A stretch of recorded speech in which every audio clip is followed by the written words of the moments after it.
हमार प्यारा श्रोता लोग के दोनों हाथ जोड़ के प्रणाम। रउआ सबके सोझा एगो भोजपुरी लोक कथा कौआ हकनी सुनावे जा रहल बानी। अच्छा लागे त निहोरा बा कि ई कहानी के शेयर जरूर करी। कौआ हकनी। एगो राजा रहले, उनका 3 रानी रहली। पहिलकी दोनों का कोनो बाल बच्चा ना रहे। तीसरकी जैसे आइल ओकर पाँव भारी हो गेल। ई देखी के पहिलकी दोनों भीतरे भीतरे जरे बुताए लगली सन। जब रानी के गर्भ के 9वां महीना लागल त राजा कहले, देखा रानी, हम जा तनी शिकार करे के तुहे के एगो घंटी दे जातानी। जब तारा तकलीफ बुझाई त तू घंटी बजइह। घंटी की आवाज़ सुनी के हम तहरा लगे आ जाइब। इतना कही के राजा चली गईले। राजा के गईला के बाद रानी सोचली, का जानी राजा आवाज़ सुन के आई हैं कि ना। परीक्षा लेवे खातिर रानी घंटी बजा दिली। आवाज़ सुन के राजा भागल पराइल अइले। आके देखत रहन कि रानी मजे में बाड़ी देख के राजा के बड़ा रिस लगल। रियसले राजा फिर से शिकार पर निकल गईले आ कहत गईले कि रानी, अब तू केतनो घंटी बजेबू हम ना आइब। राजा का गईला से रानी बहुत दुखी भइली, बाकी करे का। एक दिन उनका कमरा में बड़ी वेदना उठल। दोनों बड़की रानी लोग कहल कि लइका भइला के आगम जनाता। सुनी के रानी घंटी बजावे लगली, बाकी राजा ना अइले आ नहीं त नहीं अइले। दोनों बड़की रानी से तीसरी रानी पूछली कि अब उनका का करे के चाही।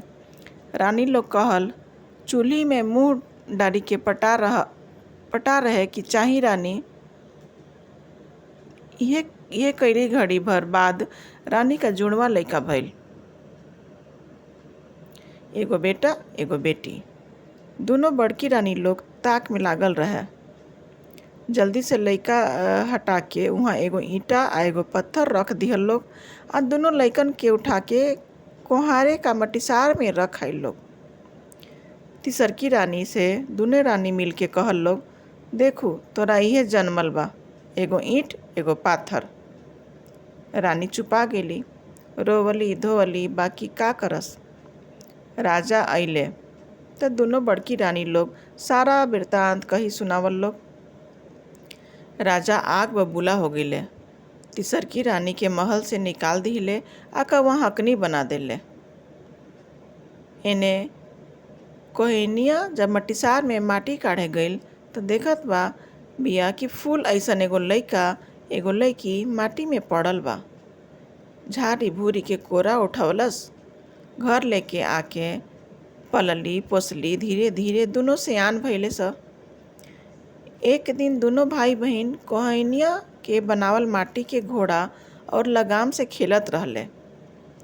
बहनिया कहे, माटी के घोड़ा माटी के लगाम। तब भईवा कहे, सारी पानी पीऊ। ओही राहे राजा घोड़ा पर बैठल घोड़सवारी करत जात रहले। राजा का कान में ये वचन पड़ल, माटी के घोड़ा माटी के लगाम, सारी पानी पीऊ। सुनी के राजा घोड़ा से उतरी पड़ले आ लइकन से कहले, सुनी, माटी के घोड़ा कब्बो पानी पी। सुनते बहनिया कैलस, औरत जात कब्बो ईंट पाथर भी आई। सुनते राजा का छाई दे लागल। दोनों लइकन के घर दुआर पता करवैले, कोहनियों के बोलैले। कोहनिया हाथ जोड़ के खड़ा हो गेल, सरकार माफ़ी चाही, हम लइकन के कुछो ना सिखौनी। लइके हमार जन्मल नाही हवन स। हम तो इनके मटिसार से उठा के ले आइल रहनी। राजा कहले, पता लगाई लइकन के महतारी के बाप के।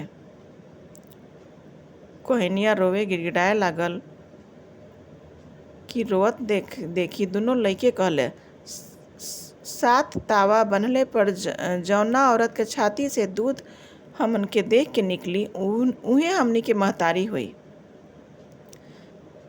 बहुते औरत बुलावल गईल, बाकी केकरो छाती से 7 तवा छेदी के दूध ना निकलल। अंत में कौआ हकनी के बुलावल गईल। ओकरा छाती पर 7 तावा बन्हाइल। लइके के सामने ले आवल गईल। लइकन के देखते कौआ हकनी का छाती से 7 तावा छेदी के दूध के धार बहे लागल। दोनों भाई बहिन धधा के माई के ध लिहले स। लइके कहले, ई कुली करतूत दोनों बड़की रानी के ह।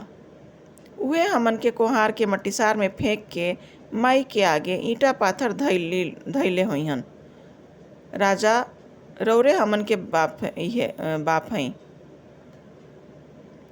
सुनी के राजा का आँखी से लोर बहे लागल। सबके ले के दे के राजा महले अइलन। दोनों बड़की रानी के बाहर झोंकवा दिहिले। कौआ हकनी रानी बनली। जैसे ओकर दिन बहुरल वैसे ही सबके दिन बहुरे। कहानी खत्म भइल, कथा खत्म भइल। धन्यवाद।